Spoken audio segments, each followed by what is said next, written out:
지금 주식시장 좋을 수밖에 없죠. 미국 시장을 정말로 던져야 되는 타이밍이 오는 거는 미국이 패권을 잃는 걸 보지는 못할 거다. 제가 왜 진코솔라를 고른 줄 아세요? 왜 고르셨는데요? 내년까지도 우리가 열어두고 끝났다 치고 그 다음에는 그럼 우리가 뭐 어디에 포커싱을 둬야 되는 거예요? 뭘 보면서 미국 시장의 투자에 감을 잡아야 되는 거예요? 그냥 본부장님을 보면 되는 건가요? 아니 저도 그거는 이제 계속 네. 주간 단위로 계속 분석을 해야지 지금 어느 정도 흐름에 와 있다라는 네. 게 판단이 드는 거니까 네. 그때 맞춰서 포트의 변동을 일으키는데 네. 제 27년 경험으로는 보통 포트를 크게 바꾸는 타이밍은 네. 그렇게 자주 오지 않아요. 우리나라는 막 운영하시는 분들이 프랍데스크 쪽에 굉장히 초점이 많이 맞춰져 있고 또 모멘텀 투자를 많이 하시기 때문에 네. 또 게다가 퍼포먼스가 월간 단위로 이렇게 끊어지다 보니까 굉장히 거래도 많이 하시고 뭐 그런데 네. 저는 저희가 돌리는 랩의 포트가 큰 변화가 거의 반년 동안 일어나지 않아요. 뭐 좀 자주 일어난다 하더라도 3개월. 그래서 분기별로 끊고 네. 그렇기 때문에 지금 현재 시점에서 우리가 지금 보통 투자를 하려고 여러 모델들을 돌려보고 결정을 딱 내려서 실어 넣었던 그 포트가 네. 지금 수익이 확 들어오잖아요. 네. 근데 그게 언제까지 마무리된 거냐면 10월 중순 이후 한 10월 20 며칠까지 다 완성이 된 거예요. 그리고 그냥 쭉 들고 가니까 네. 2주 지나니까 이렇게 확 들어오잖아요. 그리고 이거를 별로 변화를 안 시키게 된다는 거죠. 그래서 어느 시점 한 내년 6개월 지나고 나서 네. 그러면 내년 4월 또 중순 뭐 이 정도까지 기다리는 거죠. 그래서 포트는 그냥 그대로 놔두게 돼 있어요. 그래서 새로 들어오시면 그 포트를 계속 싣고 있는 거예요. 그리고 나서 그때 돌렸는데 어떤 큰 변화가 왔어. 뭐 예를 들면 금리가 훨씬 더 많이 올랐다더라.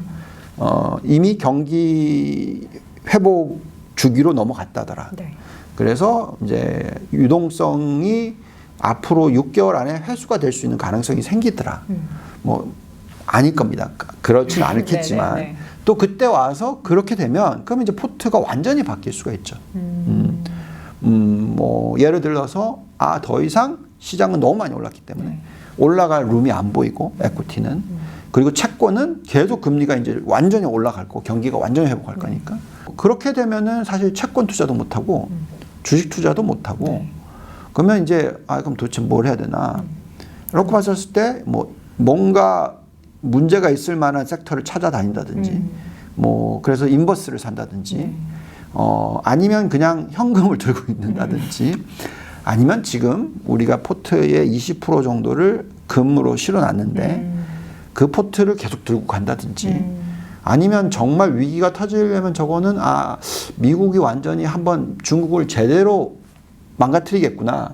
그러면서 엄청난 부를 또 가지고 오겠구나.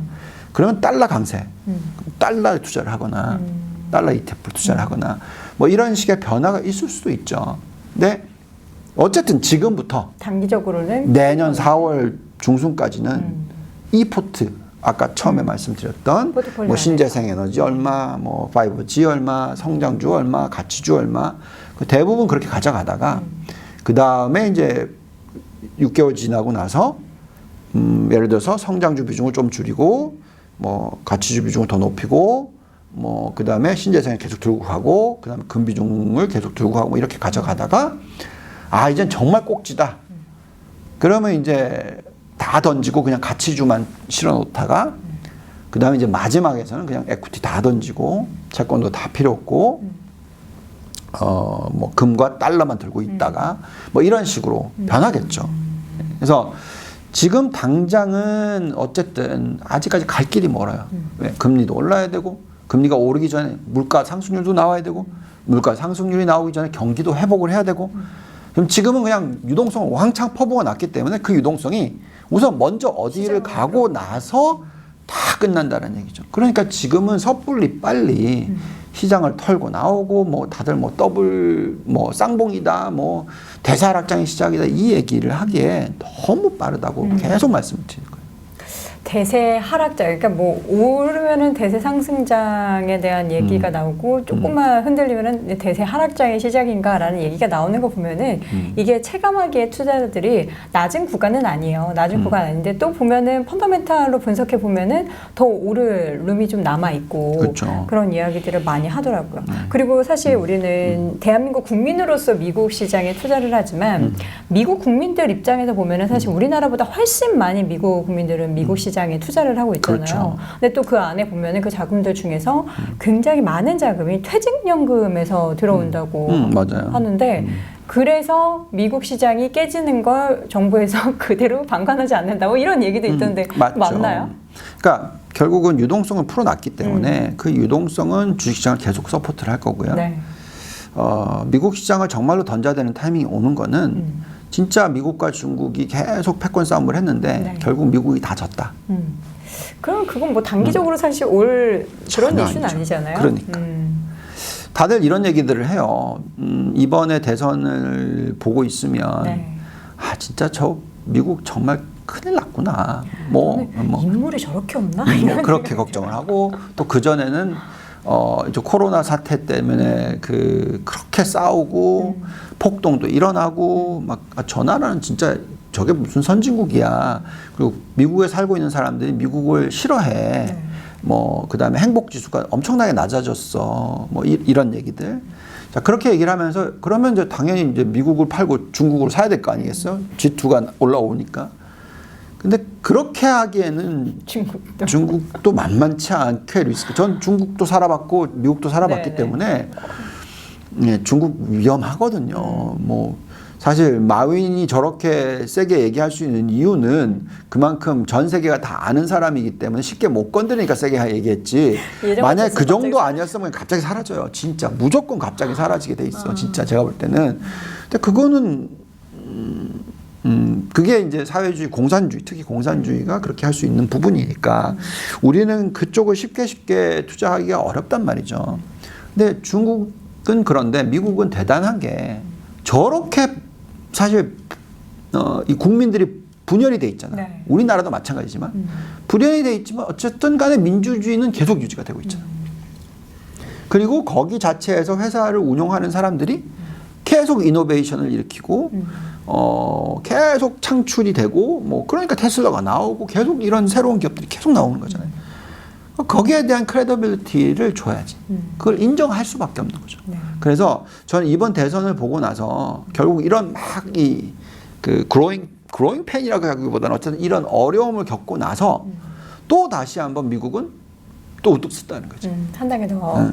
그러면서 또 이 트럼프를 경험을 했기 때문에 이건 정말 또 민주주의가 정말 자리를 제대로 잡을 수도 또 있다라는 거죠. 그러면 미국이 앞으로 패권을 미니멈 50년, 뭐 이번 대선에 의해서 오히려 또 100년 이렇게 또 갈 수 있단 말이에요. 그렇기 저희 때문에 세대는 그러면 일어나지 않을 일이네요. 예, 그렇기 때문에 저희는 미국을 그렇게 쉽게 버릴 수 있는 그런 일은 제가 볼 때는 안 일어나요. 네. 심지어 그렇게 트럼프가 뭐 동양인을 언론이 그렇게 했을지 모르나 실질적으로 보고 있으면 그 인종차별이라는 게 어떻게 보면 꾸며졌을 수도 있다라는 거죠. 모르죠. 정확한 답은 없어요. 왜냐면 내가 직접적으로 트럼프가 그런 행동을 하는 것을 TV에서만 봤지. 그렇죠. 실제적으로 정말 그렇게 아시아인을 그러니까 제가 그 얘기를 한번 했다가 엄청나게 욕을 먹었거든요. 그렇지 않다. 트럼프만큼 자기 또 대놓고 그걸 또 얘기하잖아요. 자기만큼 덜 인종차별적인 사람이 어디 있냐. 대선 토론회 때 그 얘기를 했잖아요. 그래서 사실 그 모르는 거거든. 그래서 저는 근데 중요한 것은 그만큼 민주주의가 오랫동안 뿌리 깊게 있는 게 미국이고 거기에 정말로 이런 대기업들이 뿌리를 잡고 있기 때문에 앞으로 이 패권은 아무리 못해도 50년은 간다고 생각해야 되는 거죠. 그래서 제가 제 인생에 미국이 패권을 잃는 걸 보지는 못할 거다라고는 생각을 해요. 대신에 계속 중국이 이렇게 칩 어웨이라고 해야 되나? 조금씩 이렇게 갈가내 가고 있고 점점 커가는 거에 있어서는 거기에 또 맞춰서 정말 좋은 중국 기업들을 사기 시작하면 되는 거니까. 세부적으로 보면은 중국이 정말 미국을 앞지르는 분야도 있긴 하지만 그쵸. 결국에 전체적으로 계속해서 그 키를 쥐고 있는 국가는 지금 우리가 한 뭐 30년에서 길게는 50년 봤을 때는 미국이 계속 이어질 수밖에 없는 지금 구조적으로도 민주주의와 사회주의 뭐 나눴을 때도 그게 민주주의, 사회주의 이것도 있지만 이념을 떠나서 일본을 한번 봐요. 네. 일본이 거의 G2에서 이제 뭐 거의 뭐 미국을 막 그때 80년대잖아요. 그렇지만 지금 일본이 어디가 있어요? 일본은 뭐 거의 다들 친미로 그냥 다들 무시하잖아요. 그렇지만 80년대 초반 후반만 하더라도 정말 어마무지했죠 일본이. 일본이 뭐 뉴욕에 있는 뭐 엠파이어 스테이트 빌딩 샀다더라부터 시작해서 막 그랬잖아요. 예. 그리고 정말 GDP 개념으로 정말 미국의 거의 한 40%까지 따라잡았었고 뭐 60%까지 갔었죠. 뭐 그런 식의 숫자가 나왔었는데 지금 중국은 일본보다도 더 잘 나가요. 일본보다 더 인구가 더 많고 그래서 지금 G2로서 올해는 심지어 코로나 때문에 뭐 중국이 거의 미국의 GDP를 따라잡았다 규모로서는 그런 얘기까지 나왔었잖아요. 그렇다 하더라도 이런 마윈 사태가 터지거나 어떻게 될지 몰라요. 그래서 정부가 주도하는 시장일 경우 그게 오래 가지 못할 수 있죠. 항상. 그래서 저는 모르겠어요. 중국에 대해서 비관적으로 보지도 않고 네. 또 너무 또 우호적으로 보지도 않고 정확하게 판단해서 저 기업이 글로벌 경쟁력이 있는지 없는지 그리고 그 기업에 대해서 중국 정부가 어떻게 할 건지를 보면서 판단을 하는 게 맞고요. 그렇다 하더라도 아까 말씀드렸듯이 중국의 시가총액은 전체 11.5%니까 아무리 많이 들고 가봐야 전체 포트의 15%에서 20% 사이에 들고 가지 이거를 뭐 절반을 들고 간다는 건 안 된다라는 거죠. 그래서 중국은 참 재밌어요. 솔직히 말씀드려서. 어떤 부분이 가장 재밌으세요? 그러니까 종목도 똑같이 미국처럼 좋은 종목들을 발굴할 수 있다라는 네. 거죠. 그리고 또 중국의 국민성 자체가 굉장히 자본주의적이거든, 사실은. 중국 사람들은. 그렇잖아요. 이런 얘기 듣지 않아요? 우리나라는 민주주의인데 네. 사회주의적인 성향이 강하고. 맞아요. 네. 중국은 사회주의인데 자본주의적인 성향이 강하다. 뭐 얘기 많이 하잖아요. 근데 그럼 보면 경제적으로 우리가 굉장히 자유롭지는 못한 것 같다는 생각이 많이 들어요. 요즘 들어서도 더 그렇고. 근데 나아지고 있어요. 그리고 만약에 정말로 중국이 패권 싸움에서 이기려면 더더욱이 사회주의나 공산주의로서는 이기기 어렵다는 거죠.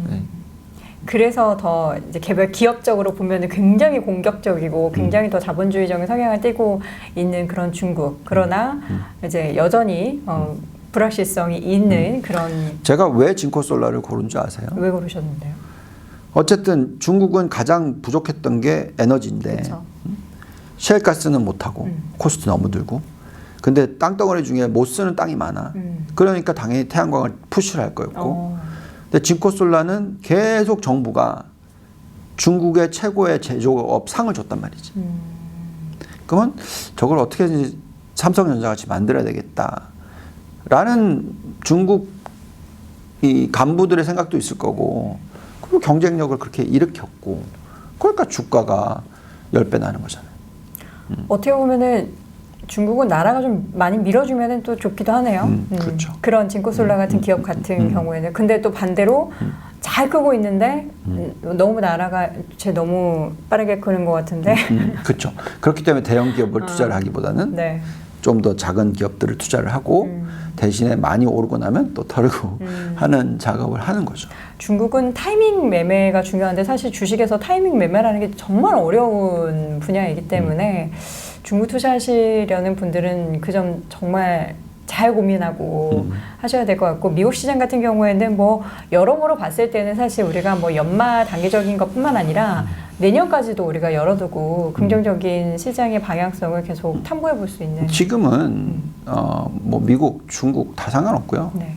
지금 주식시장 좋을 수밖에 없어요. 그러니까 경기 부양책이 들어오고 내년도에는 금리를 조금씩 올라가고 네. 막 올라가는 게 조금씩 올라가고 그럼 채권 투자는 굉장히 꺼려지거든요. 예를 들어서 채권이 지금 1%대 금리에서 내년 말이 되면 2%로 갈 거다라면 채권 투자 못 해요. 근데 유동성은 이미 풀려 있어. 그러면 돈은 주식시장으로 계속 흘러 들어가요. 왜냐면 금리가 1%에서 2% 올라가면 리스크가 있기는 하지만 그래도 싸 보이는 기업들이 너무 많거든요.